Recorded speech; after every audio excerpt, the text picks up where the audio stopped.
Hello, friends. Let's read You Can't Be a Pterodactyl. Do you like dinosaurs? Tommy does. You can't be a pterodactyl. Look at all the things in his room. You can be anything you want to be, the teacher said to the class. I want to be a firefighter, said Morgan. I want to be a farmer, said Mason. I want to be a nurse, said John. Tommy stood up proudly. I want to be a pterodactyl. The whole class laughed. You can't be a pterodactyl, the teacher said. But you said I could be anything, said Tommy. Anything but a dinosaur. Pick something else. But Tommy didn't want to pick something else. He didn't want to be a dinosaur either. He wanted to be a pterodactyl, which is actually a prehistoric flying reptile. Tommy didn't tell the teacher that. She didn't seem very open to pterodactyl facts. Not a dinosaur. You can't be a pterodactyl, Morgan said during math. How would you even become one? Tommy shrugged. The same way anyone becomes anything. College, maybe watch a tutorial online. How to be a pterodactyl. Tips and unboxing. Tommy went to lunch. I'm going to be a pterodactyl, Tommy said to the lunch lady. Really? The lunch lady asked. What would you eat? Live fish, said Tommy, scooped straight from the ocean. Gross, said the lunch lady. But Tommy didn't think it sounded as gross as that day's mystery meat. Menu: jellied eels, mystery meat, liver and onions, tongue stew, tripe surprise, and vegetable mush. You can't be a pterodactyl, Mason said at recess. Where would you live? A big tree, Tommy said. Or maybe a cave in a cliff overlooking the sea.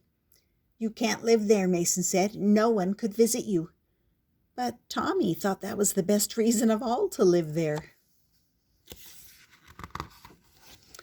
There's no money in being a pterodactyl, the bus driver told Tommy on the way home. Jobs have to pay money. People will pay me to pick them up and fly them places, Tommy said.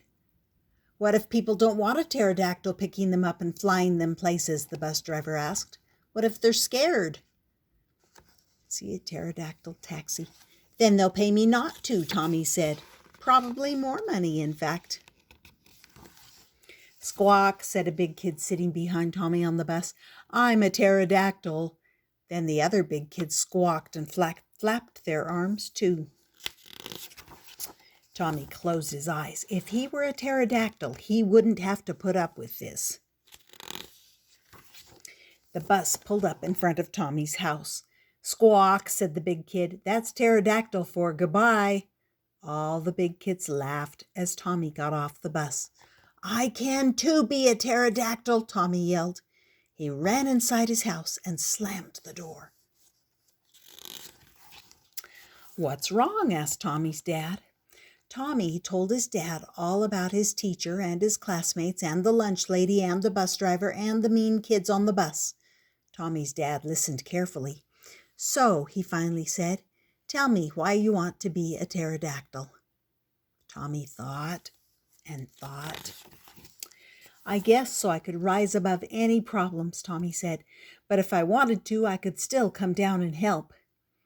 You could do that, Tommy's dad said.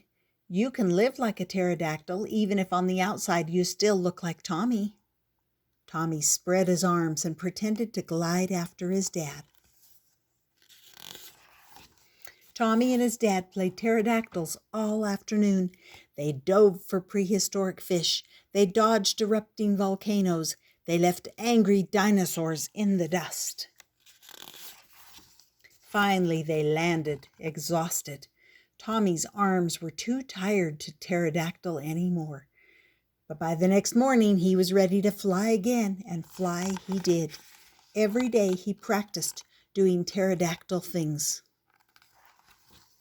And you know what? He grew up to be the best pterodactyl ever. See that? It says Pterodactyl Sea Rescue.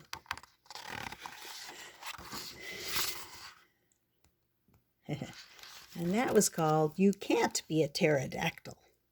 Hope you enjoyed that and that you subscribe and come back often.